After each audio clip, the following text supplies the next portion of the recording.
حضرات محترم ناظرین اور سامعین، السلام علیکم ورحمۃ اللہ وبرکاتہ۔ امید ہے آپ سب حضرات بعافیت ہوں گے۔ آج میں آپ کے سامنے دھوکہ دہی کے عنوان پر حدیث کی روشنی میں کچھ اہم باتیں بتانے کی کوشش کروں گا۔ اللہ تبارک و تعالی سے دعا ہے کہ اللہ تبارک و تعالی مجھے صحیح کہنے اور ہم سب کو اس پر عمل کرنے کی توفیق عطا فرمائے۔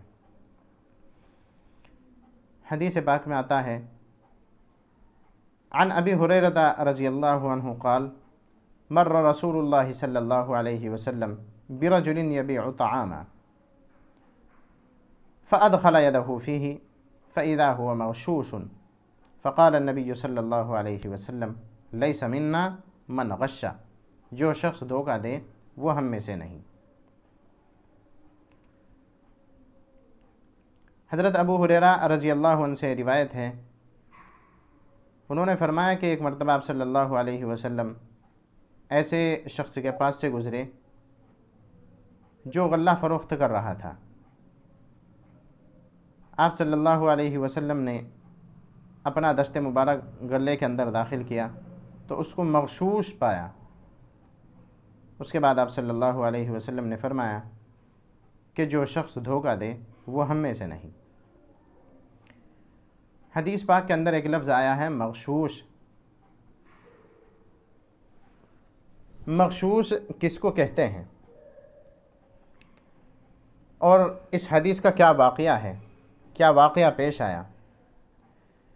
واقعہ پیش آیا کہ ایک مرتبہ آپ صلی اللہ علیہ وسلم چلے جا رہے تھے تو ایک شخص کو دیکھا کہ وہ اپنا غلہ فروخت کر رہا ہے، اپنے غلے کو بیچ رہا ہے۔ آپ صلی اللہ علیہ وسلم نے اس شخص سے کہا کیف تبیع الطعام، آپ اس غلے کو کیسے بیچ رہے ہیں؟ اسی دوران آپ صلی اللہ علیہ وسلم پر وحی نازل ہوئی اور وحی کے ذریعے آپ صلی اللہ علیہ وسلم کو آگاہ کیا گیا، آپ صلی اللہ علیہ وسلم کو متنبہ کیا گیا کہ جو شخص غلہ بیچ رہے ہیں آپ اس کے غلے کے اندر ہاتھ کو داخل کیجئے۔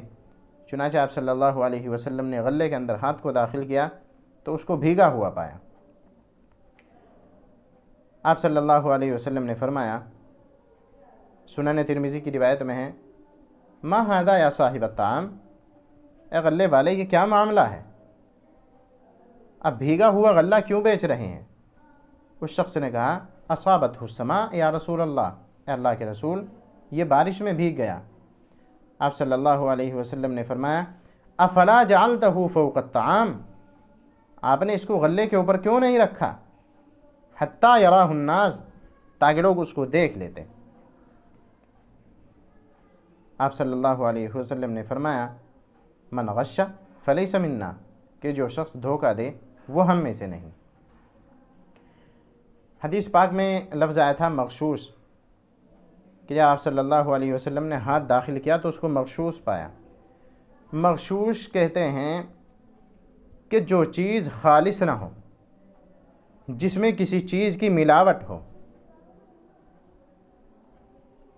آپ اس کو کہیں بھی استعمال کر سکتے ہیں، آپ دودھ کے اندر پانی ملائیں اس کو بھی مغشوش کہا جا سکتا ہے، آپ جید چیز کے ساتھ کسی ردی چیز کو ملائیں اس کو بھی مغشوش کہا جا سکتا ہے، آپ کسی اصل چیز کے ساتھ نقلی چیز کو ملائیں اس کو بھی مغشوش کہا جا سکتا ہے۔ تو ہمیں چاہیے کہ ہم اپنے کاروبار کو، ہم اپنی زراعت کو اور ہم اپنے لین دین کو، اپنی تجارت کو، ان کے ضوابط، ان کے قوانین، ان کے جو اصول ہیں، ان کے جو رولز ہیں، ان کے مطابق ہم اپنی تجارت کو بنائیں، اپنے لین دین کو بنائیں اور اپنے کاروبار کو بنائیں۔ اور امام ابو حنیفہ رحمۃ اللہ علیہ نے تو یہاں تک لکھا ہے، فتاوی عالمگیری میں ہے، کہ امام ابو حنیفہ رحمۃ اللہ علیہ بیع و فروخت کے وقت اپنے سامان کی تعریف نہیں کرتے تھے، اپنے سامان کی وہ تعریف کرنے کو مکروہ قرار دیتے تھے، مکروہ سمجھتے تھے۔ اور آج ہم ہیں کہ اگر کوئی اپنا سامان بیچنا چاہتے ہیں تو اس کی بہت بہت بہت زیادہ تعریف کرتے ہیں، تاکہ لینے والا دھوکے میں آ جائے اور لینے والا اس کو لے کر چلا جائے۔ اسی لیے اس حدیث میں ہے کہ لیس منا من غشہ، کہ جو شخص دھوکہ دے وہ ہم میں سے نہیں۔ اس شخص کو اگر اپنا غلہ بیچنا تھا، اپنے غلے کو فروخت کرنا تھا، تو اس کو چاہیے تھا کہ جو اس کے اندر عیب تھا وہ اس کو ظاہر کرتا اور گاہک کو بتا دیتا کہ بھائی اس کے اندر یہ عیب ہے، اگر آپ لینا چاہیں تو لے لیں ورنہ تو انکار کر دیں، اس لیے کہ وہ شخص اس دھوکے سے بچ جاتا اور یہ دینے والا بھی اس دھوکے سے بچ جاتا۔ اور آپ صلی اللہ علیہ وسلم نے ایسے ہی آدمی کے متعلق ارشاد فرمایا کہ لیس منا من غشہ، کہ جو شخص دھوکہ دے وہ ہم میں سے نہیں۔ لیس منا، اس کا علماء نے مطلب بیان کیا اور اس کی بہت ساری توجیحات بیان کی، لیکن ایک توجیح امام ابن حجر اور عبد الرحمن مبارک پوری رحمہم اللہ نے بیان فرمائی کہ لیس منا، اس کا مطلب یہ ہے کہ وہ ہمارے طریقے اور ہماری سنتوں پر نہیں ہے، ہمارے طریقوں اور ہماری سنتوں کے مطابق وہ زندگی نہیں گزار رہے ہیں، ہماری سنتوں اور ہمارے طریقوں کے مطابق وہ اپنی تجارت کو نہیں بنا رہے ہیں۔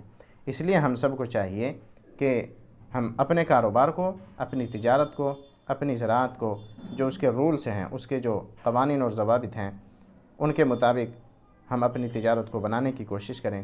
دعا ہے کہ اللہ تبارک و تعالی مجھے بھی اور آپ کو بھی، ہم سب کو اس پر عمل کرنے کی توفیق عطا فرمائیں۔ وآخر دعوانا ان الحمد للہ رب العالمین۔ السلام علیکم ورحمۃ اللہ وبرکاتہ۔